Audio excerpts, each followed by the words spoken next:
la gloire, la puissance et la célébration. Nous t'appartenons et nous sommes tes serviteurs inutiles. Et nous sommes là quand tu as besoin de nous. Glorifie ton Saint-Nom, que je diminue, que toi seul sois élevé. Au nom de Jésus. Seigneur Jésus, il m'a sauvé, il m'a sauvé. Seigneur Jésus, il m'a sauvé. Il m'a sauvé. Seigneur Jésus, il m'a sauvé. Il m'a sauvé. Seigneur Jésus, il m'a sauvé. Si on tape les mains, on tape avec vie. Sa croix est devant moi. Je ne peux plus jamais reculer. Sa croix. Oh, je ne peux plus. Il m'a sauvé. Il m'a sauvé. Vraiment, il m'a sauvé. Il m'a sauvé. Il m'a sauvé. Seigneur Jésus m'a sauvé. Vraiment, Seigneur Jésus. Sa croix est devant moi. Oh, oh, je ne peux plus. Sa croix. Oh, oh. Je dis bien, sa croix est devant moi. Devant moi, je dis bien, sa croix est devant. Oh, oh, je ne peux plus. Je dis bien, sa croix est devant moi. Devant moi, je ne peux plus. Et sa croix. Je ne peux plus.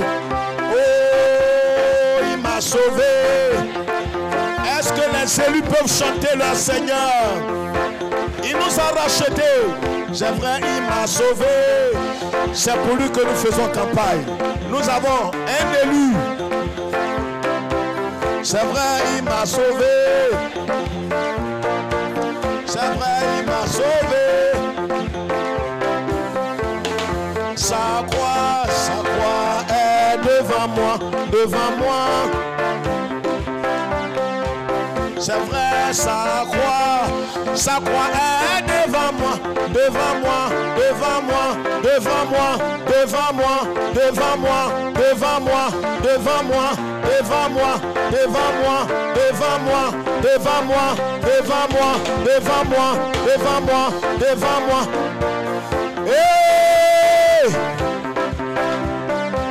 C'est vrai, sa croix est devant moi. Oh, je ne peux plus jamais reculer. Sa croix est devant moi. Devant moi, je ne peux plus jamais reculer. Sa croix est devant moi. Et je ne peux plus jamais reculer.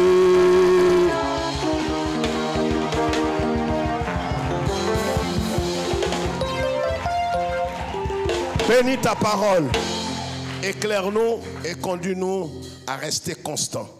Nous ne voulons pas être en ta présence juste pour un temps et répartir, Seigneur notre Dieu, dans ce que nous voulons faire. Mais nous voulons être constants avec toi. Comme Jésus, tu as été constant avec le Père, dans la prière, dans la sainteté, dans la pureté, en toutes choses. Nous aussi, nous voulons être constants. Parle à nos cœurs ce soir au nom de Jésus. Quelqu'un dit Amen. Et nous allons lire la parole du Seigneur, 2 Timothée chapitre 3, le verset 10. 2 Timothée chapitre 3, le verset 10. 2 Timothée. 2 Timothée. Il est doux et agréable pour des frères d'être ensemble. 2 Timothée chapitre 3, je lis la parole du Seigneur. Je vais lire 2 Timothée chapitre 3, le verset 10. Pour toi, tu as suivi de près mon enseignement, ma conduite, mes résolutions, ma foi, ma douceur, ma charité et ma constance. Asseyez-vous.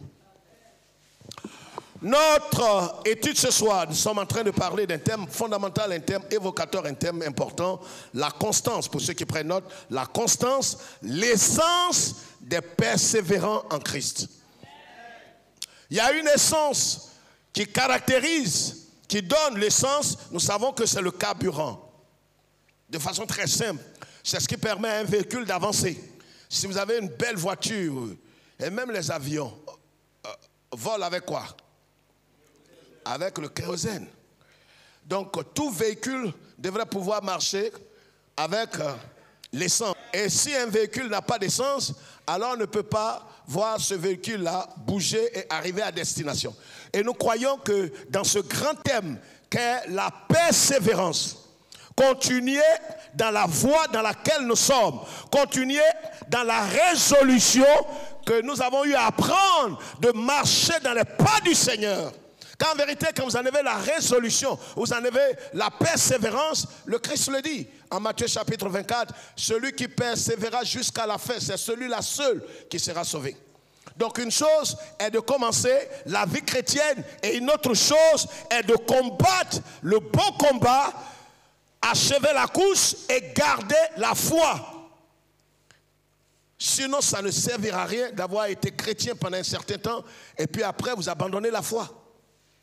Donc ce que le ciel attend de nous, ce que le royaume, ce que le Seigneur attend de nous, ce que le Saint-Esprit attend de nous, c'est que nous combattions le bon combat, mais que nous achèvons la course et que nous gardions la foi. La constance, l'essence des persévérants en Christ. Il y a quelque chose qui donne la force à tous ceux qui persévèrent dans la foi chrétienne, c'est la constance. Qu'est-ce que la constance? La constance, c'est le caractère de ce qui est stable. Caractère de ce qui est inébranlable. Caractère de ce qui est ferme. On comprend ce que je suis en train de dire. Et ce n'est pas une fermeté quelconque, c'est une fermeté même au milieu des épreuves, des circonstances, des difficultés, de l'incompréhension. On a cette vertu, on a ce caractère d'être quoi? Constant. Quelque chose qui ne vacille pas. Malheureusement, dans la marche chrétienne, vous allez voir quelqu'un qui est bouillant aujourd'hui, mais quelques temps après, même ne serait-ce que quelques heures après, vous allez voir qu'il n'est plus bouillant, il n'est plus zélé pour le Seigneur, il n'est plus dégourdi, il n'a plus cet empressement là dans sa foi. Amen. Il est en train de tout perdre. Il est en train de tout perdre. Et pourquoi? Simplement parce qu'il n'a pas compris qu'en vérité, la foi chrétienne, c'est quoi? Il y a la constance, il y a la persévérance. Si vous ne pouvez pas persévérer, vous n'êtes pas un croyant. Parce que le Seigneur nous avertit quand il parle de persévérer, ça veut dire qu'il aura des embûches, il aura des épreuves, il aura des épines, il aura des moments difficiles. C'est pourquoi il nous conseille à faire quoi? À aller de l'avant malgré les épreuves. La constance, c'est un caractère de ce qui est stable, inébranlable, ferme, résolu, déterminé, au milieu même des épreuves. Et cela doit être le soupir, la résolution de tout croyant véritable en Christ. La constance, c'est synonyme de persévérer, si vous avez bien compris. La persévérance dans ce que l'on entreprend, c'est une force morale. Vous voyez, c'est une vertu importante, frères et sœurs. C'est synonyme de persévérance. Amen. Amen. Amen. Voyons quelques passages de l'Écriture. Nous sommes à une étude, Actes chapitre 4. Actes chapitre 4. Voyez, quelques passages. Actes des Apôtres chapitre 4. Pour ceux qui prennent note, je vais lire toujours Actes chapitre 4, le verset 13. Regardez ce que la Bible dit. Voyez, c'est dans la constance que nous pourrons avoir ce que Dieu nous a promis. Actes chapitre 4. Je lis même le verset 12 que nous connaissons par cœur. Il n'y a de salut en aucun autre, car sous le ciel, aucun autre nom qui a été donné parmi les hommes par lequel nous devions être sauvés. Lorsqu'il vit Voyez, vous vous souvenez de cette histoire, levez la tête s'il vous plaît, où l'apôtre Jean et l'apôtre Pierre ont été arrêtés et traduits devant le conseil, ce qu'on appelle le Sanhédrin. Ils avaient prié pour un monsieur qui était malade, qui était paralysé, et ils ont prié pour lui, il a été guéri. Vous vous souvenez du monsieur qui leur avait dit, donne-nous de l'argent. Quelqu'un comprend? Ne sois pas un peu comme les... Toi, sois vivant, on est en Christ. Amen. Voilà, sois constant dans ta joie et dans ton amour pour le Seigneur. Quel que soit même ce qui t'entoure, il faut que tu sois constant. Donc les apôtres avaient trouvé cet homme-là qui était boiteux. Il était assis devant le temple. Et ils lui ont dit que nous n'avons ni or ni argent, mais ce que nous avons, au nom de Jésus de Nazareth, lève-toi et marche. Et le monsieur s'est levé et il est rentré dans le temple et il a célébré le Seigneur. Quand les gens ont vu ça, ils sont venus saisir Pierre et Jean et ils les ont frappés, battus et autour. Mais vous savez, dans tout ce qui t'arrive, il y a une vertu que les gens veulent voir. Est-ce que je parle à quelqu'un? Devant les épreuves, dans les tourbillons, dans les tempêtes, dans tout ce qui arrive, les gens veulent autour de toi, ils veulent voir quelque chose. Est-ce que toi, tu n'es pas un chrétien saisonnier? Il y a des chrétiens saisonniers parmi nous. Il est chrétien quand il est à l'église. Quand il arrive dans son quartier, dans son village, dans sa ville natale, ou bien dans le village, ou bien dans l'environnement où il vit d'habitude, il a une autre vie. C'est des hommes qui ont double vie. Ils ne sont pas constants. Un homme constant, il est ferme, inébranlable, quel que soit ce qui arrive. C'est là qu'on reconnaît les véritables chrétiens nés de nouveau. Pas des hommes et des femmes qui vacillent à tout vent. Les apôtres, la Bible dit, lorsqu'ils virent l'assurance de Pierre et Jean, il fut étonné, sachant que c'étaient des hommes du peuple sans instruction. Et il les reconnut pour avoir été avec Jésus. C'était des hommes qui étaient constants. Ce n'est pas des hommes qui plient les chines dès qu'il y a une épreuve. Ils ne parlent plus, ils ne prient plus, ils ne créent plus Dieu, ils ne servent plus Dieu dès qu'il y a une épreuve. Parce que pour lui, ce qu'on lui a dit, c'est que quand il sert le Seigneur et que tu es fidèle dans tes libéralités, tu n'auras pas d'épreuve. À son âge, il n'est pas sage et intelligent de comprendre que tu peux être fidèle dans tout et tu auras des épreuves. Est-ce que tu entends la voix des infiltrés? C'est Dieu, on parle. Dès qu'ils traversent une épreuve, où est Dieu? Voici Pierre et Jean. Dieu les a utilisés pour guérir un malade. On les saisit, on les frappe. Pourquoi le Saint-Esprit, le Seigneur Jésus qui les voit, comme il a fait avec Paul, il n'a pas frappé, brisé la main de ceux qui persécutent, ceux qui viennent d'être utilisés par Dieu. Jésus voyait ceux qui, parce que Jésus est glorifié, il est dans le ciel. Dieu Tout-Puissant, il est assis sur son trône. Il voit ceux qui sont en train de persécuter, Pierre et Jean. Pourquoi il ne les tue pas? Mais il ne les tue pas. Il ne tue pas ses adversaires, les adversaires de Pierre et Jean, parce qu'il veut voir jusqu'où Pierre et Jean vont démontrer leur constance, leur persévérance, leur foi en Jésus-Christ. Le Seigneur peut permettre certaines situations dans ta marche pour voir si toi tu es un saisonnier, pour voir si réellement tu es ferme, pour voir la raison et la motivation réelle de ta marche avec le Seigneur. Tu le suis pourquoi? Pierre et Jean, on les saisit, on les frappe, battus de verge, mais ils ont vu qu'ils sont constants. Toi, dès qu'un petit problème survient, c'est fini. Tu ne chantes plus, tu ne sers plus, tu n'adores plus, tu ne pries plus. Tu n'es pas prêt à honorer le Seigneur. Parce que pour toi, c'est inconcevable qu'on serve le Seigneur avec fidélité, avec engagement, avec détermination et qu'on traverse de telles épreuves qui sont perdues dans le temps. Mais toi, tu n'es pas un chrétien. Les véritables chrétiens savent que devant eux, il y a des pièges, il y a des attaques, il y a des épreuves, il y a des moments compliqués, il y a des choses qu'ils ne comprendront pas, mais ils savent que Dieu est avec eux. Non, laisse quelqu'un répondre ce soir. J'ai dit, ils savent, toi tu es en campagne. Nous, on n'est pas en campagne. Nous, notre champion est déjà élu. Vous voyez, les gens, quand c'est pas, ils savent déjà que leur candidat est battu. Oh, tout. Tu es encore dans la politique, tu es le plus misérable des chrétiens. Un chrétien normal, c'est un citoyen, il doit voter. Mais s'il doit courir derrière les candidats, moi j'ai mon candidat. Il est élu pour l'éternité. Là où on est là, nous on est au pouvoir pour toujours. Je parle à des fils. Nous on est au pouvoir, on n'est pas dans faire de woyo-woyo. Donc quand vous voyez des gens, ils ont couru dans les t-shirts toute la journée. Donc il vient au culte, il est assis comme ça, il soutient sa tête comme une lourdeur. Dis à quelqu'un, j'espère que ce n'est pas de toi il veut parler. Demande-lui, tu es encore dans ça? Tourne-toi, demande-lui, tu es encore dans ça?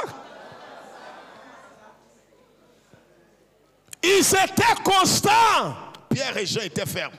Et les gens sont étonnés. Ils disent, mais c'est des gens qui n'ont pas été à l'école. Regardez comment les gens jugent les choses. Ils auraient voulu que ce soit quoi? Des gens lettrés, intellectuels, voyez un peu, des gens diplômés. Là, ils vont être quoi? Ils vont être quoi? Qu'est-ce qu'ils vont faire?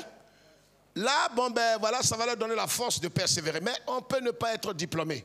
Vous voyez, Pierre et Jean n'ont pas été à l'école. C'étaient des pêcheurs. C'est à la pêche que Jésus les a trouvés. Malgré leur manque de diplôme, mais en Jésus, ils étaient fermes. Ils étaient constants.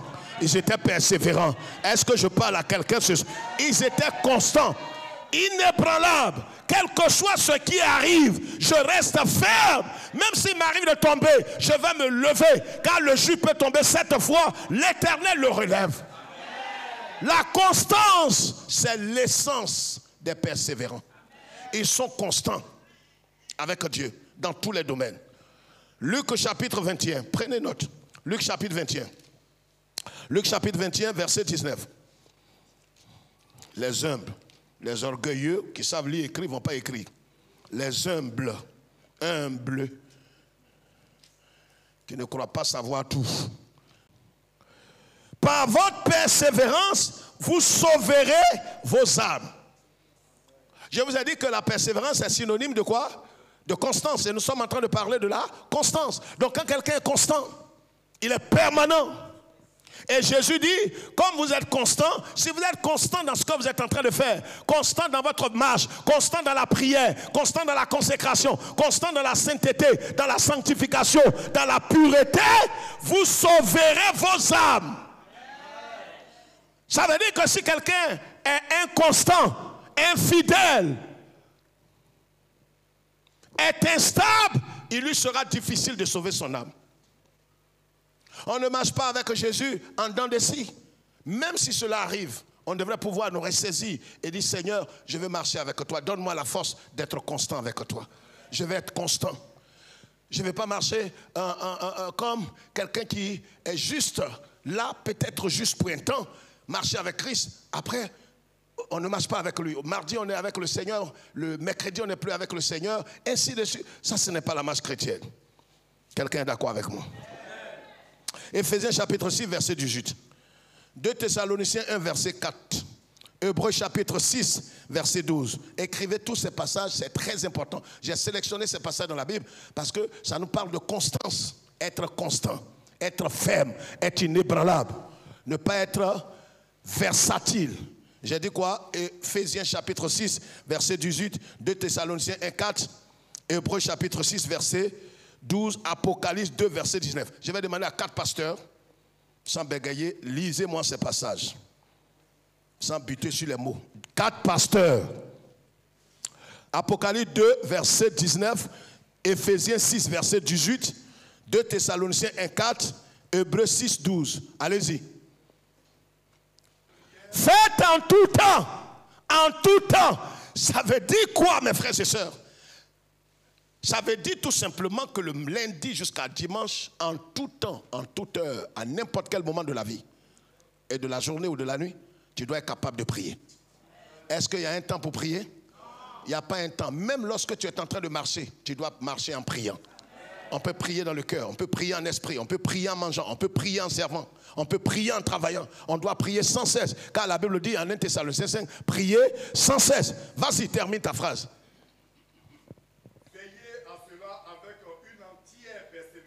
Veillez à cela avec une entière persévérance, avec une entière constance. Soyez constant dans la prière. On doit être constant dans la prière, Je dois être constant, je dois être ferme. Ça veut dire que la prière, c'est un travail. Assieds-toi, merci. Ça veut dire que pour prier, ce n'est pas du jeu, c'est un travail. Se réveiller, souvent tu as la fatigue, lève la tête. On est fatigué, épuisé, on a le sommeil dans les yeux, mais le Seigneur dit, il faut prier. Pourquoi? Parce que, écoutez, la seule manière d'être en communion avec Dieu, c'est par la prière. La seule manière de démontrer ton humilité vis-à-vis de Dieu, dis, Seigneur, je ne suis pas capable de t'adresser à Dieu. C'est pourquoi quand quelqu'un ne prie pas, il est orgueilleux. Prier veut dire, Seigneur, je ne suis pas capable de moi-même. C'est pourquoi l'apôtre dit, prier sans cesse. Ça veut dire chaque jour, reconnais que tu n'es pas capable sans le Saint-Esprit. Lis, frère.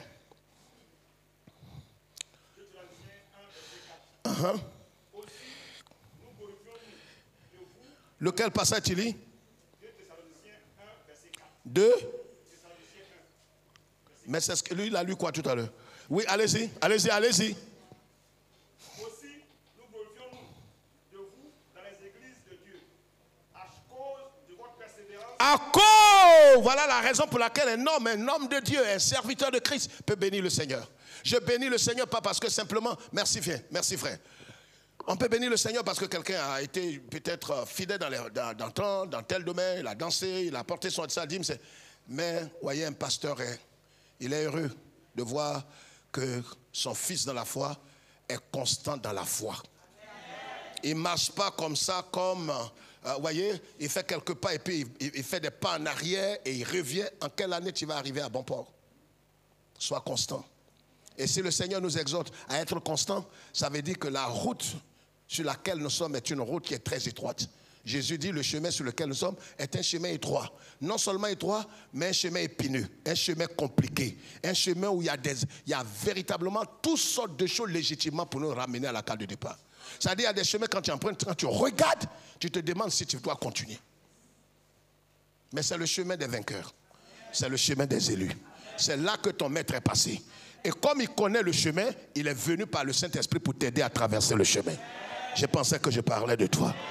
Hébreux chapitre 6, verset 12. Hébreux 6, verset 12. Afin que vous ne vous relâchiez point. Et que vous limitiez ceux qui, par la foi et la persévérance, héritent des promesses. Il faudrait que vous fassiez quoi? Vous ne vous relâchez point dans votre foi, mais que vous imitiez ceux qui, par l'esprit, ont fait quoi? Sont rentrés dans leur héritage. C'est pourquoi dans la foi, on n'imite pas tout le monde. Tu peux marcher avec quelqu'un, mais il ne faudrait pas l'imiter s'il n'est pas constant. Quelqu'un qui aujourd'hui il est avec Jésus, demain il a la débauche, aujourd'hui il est marié, demain il a divorcé, aujourd'hui il marche avec Christ, aujourd'hui il est triste, demain il est joyeux. Tu imites une telle personne, tu seras la personne la plus vulnérable, la plus triste. On ne marche pas avec tout le monde. On ne marche pas avec tout le monde. Même si c'est ton parent, on ne marche pas avec tout le monde. On marche avec ceux et surtout on imite la vie de ceux qui sont constants, qui sont persévérants. Quelqu'un là peut être bouillant pour un temps, pour quelques secondes. Mais demain, tu regardes sa vie. Vous voyez même des gens ici. Il est souriant, sa bouche est ouverte. Fais attention. Lui là, il est rassasié. Et si tu lui demandes après le Dieu, qu'est-ce que tu dis? Ah, vraiment, tu as remarqué, tu me connais vraiment. On vient de me faire un dépôt de 50 000 là. C'est pourquoi ma joie est grande. Sa joie est comment? Comment on appelle ça en français? Sa joie est? Comment? Comment? Conditionné, éphémère. Or, la joie que nous avons, il y a 3 types de joie. Il y a la joie démoniaque, la joie charnelle et la joie de Dieu. C'est pourquoi nous disons, la joie du Seigneur est ma force. La joie du Seigneur est la force des croyants. La joie du Seigneur, même dans les épreuves. C'est pourquoi Shadrach, Meshach, Abednego étaient dans la fournaise. C'est pas qu'ils étaient, non, ils étaient dans la fournaise. Mais étant dans la fournaise, ils se promenaient, ils louaient Dieu dans la fournaise. Pourquoi? Parce que le Messie lui-même est descendu dans la fournaise. Tu ne peux pas être dans une fournaise sans que le Seigneur soit dans la fournaise avec toi. Sois constant. Amen. Quelqu'un m'entend? J'ai dit, nous devons être constants. C'est l'essence même de ceux qui persévèrent. Si un homme veut persévérer et atteindre le but et entrer dans le salut, il faut qu'il soit constant, ferme, inébranlable. Le contraire de la constance, on le sait, c'est l'inconstance, c'est la défection, c'est la trahison, c'est être versatile. Il y a des gens comme ça. Aujourd'hui, lève la tête quand on dit ces choses. Il est avec toi aujourd'hui, demain il n'est pas avec toi. Il est avec Jésus aujourd'hui, demain il n'est pas avec Jésus. Il est souriant. Les premières heures, après tu le vois, son visage est serré. Il rit avec toi, le mardi, le dimanche, il est méconnaissable. Quel est ce type de chrétien-là? Quel est ce type de chrétien?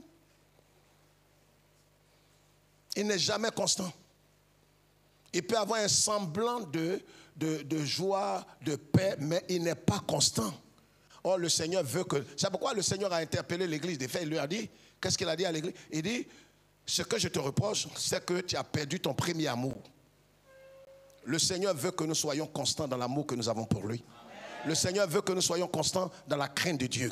Le Seigneur veut que nous soyons constants dans la sanctification. Ce n'est pas aujourd'hui tu te sanctifies demain. Non, on va le voir tout à l'heure en 3 points. Amen.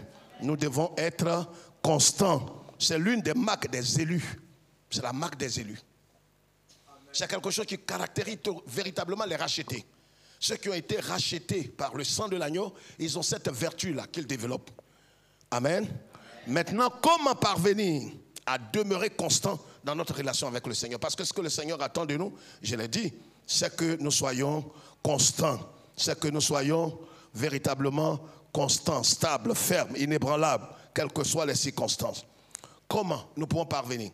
Le premier point, c'est de bâtir au quotidien notre vie sur le rocher des siècles. Matthieu chapitre 7, versets 24 à 25. Ça veut dire quoi? Bâtir notre vie au quotidien sur le rocher des siècles, c'est de faire quoi? C'est de dépendre totalement de Christ à tout moment. Je ne dois pas dépendre du Seigneur à midi et puis l'après-midi, je ne dépends plus du Seigneur. Je dois dépendre du Seigneur à tout moment. Dans mes choix, dans mes affaires, dans mes finances, dans mes relations, dans tout ce que j'entreprends, je dois dépendre du Seigneur. Ça veut dire que si le Seigneur ne veut pas que j'entreprenne, que je fasse, que je décide, que je voyage, j'annule tout. Que sa volonté soit faite. C'est ça sur Jésus. C'est pourquoi le Seigneur dit, en Luc chapitre 9, que nous connaissons très bien, il dit, si quelqu'un veut me suivre, il ne contraint personne. Il dit, si quelqu'un parmi vous voudrait me suivre, la première chose qu'il doit faire, c'est de faire quoi? De renoncer à lui-même, de se charger de sa croix et de le suivre. On ne le suit pas comme ça. Il faut que tu sois prêt à déposer ta volonté propre sur l'autel pour dire, désormais en te suivant, ce n'est plus ma volonté qui va compter, mais c'est ce que tu voudras que je fasse que je ferai. Dans tous les domaines de la vie. Tu ne peux pas dire non, ça là c'est affaire de mon foyer. Jésus, c'est là moi-même je vais prendre les résolutions. Non, Jésus, ça c'est mon travail. Jésus, ça c'est par rapport à mes études. Jésus, ça, non, dans tous les domaines. C'est ça, bâtir sa vie au quotidien sur le rocher des siècles. Jésus raconte l'histoire, levez la tête. Il raconte l'histoire de 2 hommes. Un homme avait bâti sa maison sur le sable mouvant. Vous savez, quand tu bâtis ta maison sur le sable, tu peux bâtir très vite. Parce qu'il n'y a rien à creuser. Il n'y a rien de grand à faire. Il n'y a pas de fondation. Tu envoies ta maison. Il y a des maisons préfabriquées qu'on connaît un peu ici à Abidjan pour... Hein? C'est en bois, des comptes plaqués. Ils font, tout est là, tu vas chez les menuisiers, tu payes et tu viens, tu places. Certainement que cet homme qui a bâti sur le sable, il a bâti en quelque temps. Et son voisin, juste à côté, était en train de bâtir sur le roc, sur le rocher. Il faut creuser. Il faut faire un béton de propreté, selon le langage des maçons. Je parle des maçons, je parle de ceux qui travaillent, pas des FM. Je parle des maçons qui travaillent le bâtiment. Il faut creuser, il faut faire une fondation, il faut couler le béton, il faut élever le mur. Ça prend du temps, une véritable maison. Mais celui qui a bâti sur le sable, au bout de quelque temps, c'est la vie facile. Là où nous sommes, certains dans l'église sont en train de bâtir leur vie sur le sable mouvant. En un temps record, ils ont quelque chose. Ils en prennent des raccourcis. Non, toi tu es en train de prier pour que Dieu fasse ça. Moi j'ai déjà vu un raccourci. Il y a quelque chose que je peux falsifier ça pour avoir. Je peux aller sur internet pour trouver une femme. Je peux faire tant. Ça c'est le sable mouvant. Il a bâti sa vie sur le sable. Et un autre a bâti sa vie sur quoi? Le rocher, dit Jésus. Mais les deux vont subir le test véritable et les épreuves. Et quand la tempête est venue, alors celui qui avait bâti sur le sable, sa maison s'est écroulée. Celui qui avait bâti sur le roc, sa maison a fait quoi? A résisté. Est-ce que quand la tempête vient, c'est pourquoi Dieu permet que des épreuves viennent dans notre vie. C'est pourquoi le Seigneur permet que des tempêtes, la tornade et toutes ces choses arrivent dans notre vie. Est-ce que ta vie a été bâtie au quotidien sur le rocher des siècles? Le rocher des siècles n'est personne d'autre que Jésus lui-même. Être totalement dépendant de Christ en tout moment. Vivre selon ses préceptes en rejetant tout ce qui n'honore pas Dieu pour ne pas être ébranlé devant la tempête et les torrents. Matthieu chapitre 7, le verset 24 que nous connaissons.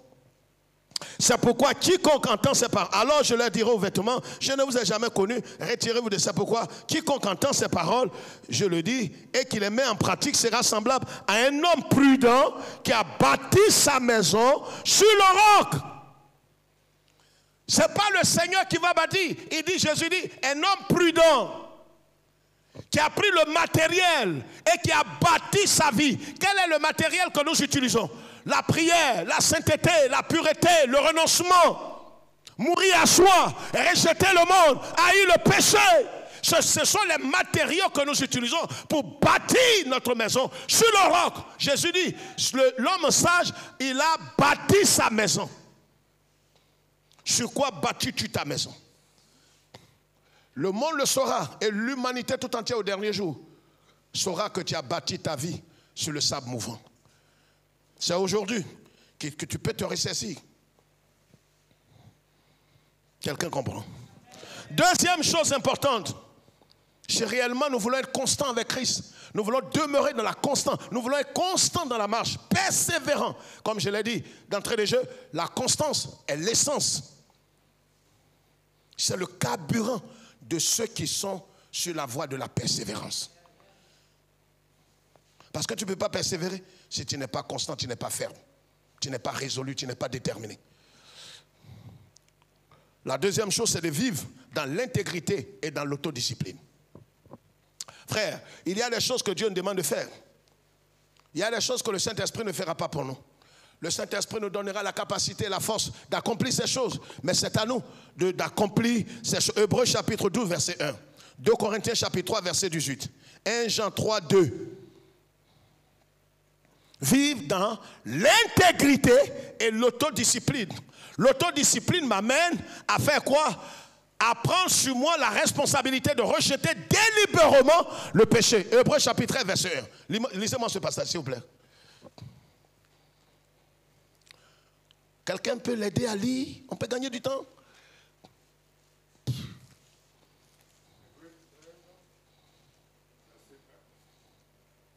Persévérez dans l'amour fraternel.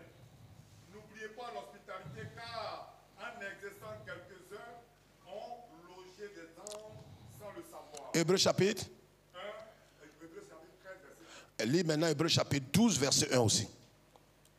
Nous donc, puisque nous sommes environnés d'une si grande nuée de témoins, rejetons. Voyez, ça c'est notre responsabilité. Levez la tête. Voici une des doctrines mal ficelées dans nos milieux évangéliques. Non, le Saint-Esprit va faire. Voilà les hypocrites et les irresponsables. Vous savez, quand un homme est irresponsable, il faut le fuir. Un irresponsable, c'est celui qui voit que tout, c'est les démons qui font, lui-même il n'est pas responsable. Ça, c'est un irresponsable. Et il y a trop d'irresponsables dans le milieu évangélique. C'est ce qui est arrivé à Ananias et Saphira. Si c'était aujourd'hui, les pasteurs malhonnêtes, cupides, qui aiment l'argent plus que la gloire de Dieu, Ananias et Saphira, Pierre leur a dit, et qui est-ce qui vous a motivé à mentir au Saint-Esprit? Bon, quelqu'un qui a menti. On dit non, peut-être que c'est la malédiction ancestrale, c'est un mal congénital, on doit prier, briser les liens. Non, Pierre lui a dit, pourquoi as-tu permis à Satan d'entrer dans ton cœur et mentir au Saint-Esprit? Quand tu as fait quelque chose, reconnais que c'est toi qui as péché. Il ne faut pas dire les sorciers m'ont envoûté, tu es malhonnête. Tu n'es pas honnête, tu es un irresponsable. L'irresponsable, il ne reconnaît jamais. Il met ça sur les esprits. Pierre lui a dit, pourquoi tu as permis au diable? Donc si on ne permet pas à Satan, il ne peut pas agir au travers de nous. C'est nous qui permettons à Satan d'agir. Donc quand il a fait ça, Pierre lui a dit, c'est fini, tu vas mourir. C'était dans la nouvelle alliance. Il pouvait le prendre, prier pour lui, l'amener à la repentance. Mais il fallait que l'église soit avertie qu'on ne joue pas à Dieu. Un irresponsable, c'est ça. Vous voyez?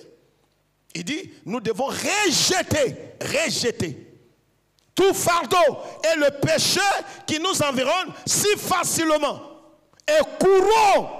La première chose, c'est de rejeter. Quand tu as rejeté, ne t'arrête pas. Tu ne peux pas prendre tes deux pieds, aller voir un frère, aller voir une soeur tard dans la nuit. Et maintenant, elle veut te déshabiller ou il veut te déshabiller, il veut te taper sur les fesses, il veut t'embrasser. Prends tes deux segments. Si tu n'es pas une prostituée ou un prostitué, prends tes deux pieds là pour courir. La Bible dit fuyez la débauche. Voyez, après avoir rejeté le péché, il faut courir. C'est ça l'autodiscipline et l'intégrité. Sans ça, tu ne seras pas parmi les persévérants. Tu ne vas pas achever la course. Il y a quelque chose que nous devons faire. Le Saint-Esprit ne va pas le faire à notre place. Prends tes pieds. Tu dois être constant dans la prière. Mais la prière n'est pas facile. Il faut se réveiller. Il faut surmonter la fatigue et se lever pour prier. Quand on doit jeûner, on doit aussi être constant dans le jeûne. C'est pourquoi Jésus dit, quand vous jeûnez, ça veut dire qu'il y a un temps où on doit jeûner. Rejette le péché et cours vers quoi? Il dit, et courons avec persévérance. Ça veut dire qu'il y a des gens qui courent de façon quoi? Inconstance. Inconstance. Ils courent, mais ils ne sont pas persévérants. Ça veut dire que même dans la course, il faut courir avec persévérance. Il faut courir de façon constante. Parce que le paradis, c'est pourquoi on ne paye rien. Mais pour entrer, courons avec persévérance dans la carrière qui nous est ouverte. C'est-à-dire la porte est ouverte. Mais rejette le péché qui t'enveloppe. Tu connais le péché parce que ce qui t'enveloppe facilement, ce n'est pas ce qui m'enveloppe facilement. Toi, tu connais ce qui t'enveloppe. C'est comme à l'école. Chacun connaît la matière dans laquelle il est fort. Si c'est en français, en anglais, en mathématiques, en chimie, en quoi, tu connais. Ce n'est pas une révélation. Ce n'est pas un débat. Quand ça vient, tu connais. Quand on vient, qu'on donne les notes, toi-même, tu sais. Tu pries pas, tu dis, ah Seigneur, en chimie, je ne suis pas fort, Seigneur, je prie. Qu'en distribuant les notes là, il faut que j'ai un 18. Tu connais ce que tu dois avoir. Donc quand on te donne même que on dit tu as 11, tu es surpris. Parce que tu n'es pas fort en chimie. Il y a des choses qui t'enveloppent.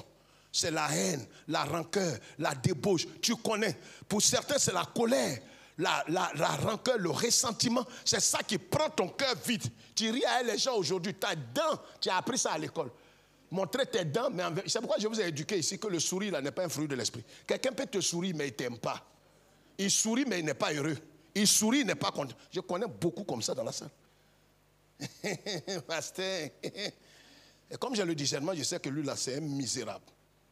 Un malhonnête, un hypocrite. C'est dents qui montent pour te dire qu'il est heureux. Mais il n'a pas l'évangile. Quelqu'un qui est joyeux, son visage même donne l'expression que quelque chose est dans son cœur. Il y a des gens qui ont la technicité. Oui. Deuxième point, vivre dans l'intégrité et l'autodiscipline. Il faut rejeter tout ce qui vole notre intimité avec Dieu.